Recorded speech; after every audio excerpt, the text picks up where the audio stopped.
আসসালামু আলাইকুম। একটা দেশ, একটা শহর আজ প্রায় ধ্বংসপ্রাপ্ত। এখন শুধু একটা ঘোষণার অপেক্ষায়। এ শহরে একটা মানুষও নেই। মডার্ন আর আধুনিকতার যুগে এ কেমন নির্মমতা, এ কেমন হিংস্রতা, এ কেমন বর্বরতা।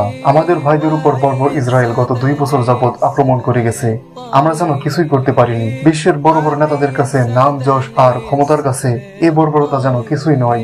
শুধু দুঃখ একটাই, আমরা মুসলমান হয়ে আমরা তাদের পাশে দাঁড়াতে পারলাম না, তাদের জন্য কিছুই করতে পারলাম না। যারা সারাদিন শান্তির কথা বলে সারাদিন অশান্তি লাগিয়ে রাখে, আমরা তাদের পা চাটছি। মানুষ কতটা বর্বর হলে ত্রাণ দিতে গেলে তাদের উপর মানুষ আক্রমণ করে, কতটা বর্বর হলে তাদেরকে আটক করে, মানুষ কতটা বর্বর হলে সেগুলো জাহাজগুলোকে তারা আটক করে। তারা দেখছে না আমাদের ভাইরা তাদের বোমার আঘাতে তারা আকাশে উড়ছে, তারা দেখছে না আমাদের ভাইদের বুক গুলিতে ঝাঁঝরা হয়ে গেছে, তারা দেখছে না আমাদের বোনদের হিজাব আজ রক্তে রঞ্জিত, তারা দেখছে না গাজার শিশুদের আর্তনাদ, তারা দেখছে না গাজার মানুষ খাবার না পেয়ে মাটি খাচ্ছে। এরপরও আপনি তাদেরকে মানুষ বলবেন? তারা আমাদের ভাইদেরকে ত্রাণ আনতে গেলে হামলা করে, এমনকি ঈদের দিন পর্যন্ত বাদ দেয় না।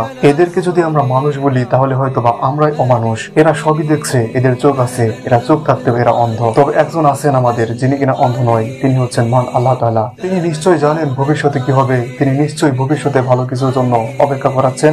শুধু একটু ধৈর্য আর সময়ের অপেক্ষা, কারণ মহান আল্লাহ তাআলাই উত্তম পরিকল্পনাকারী।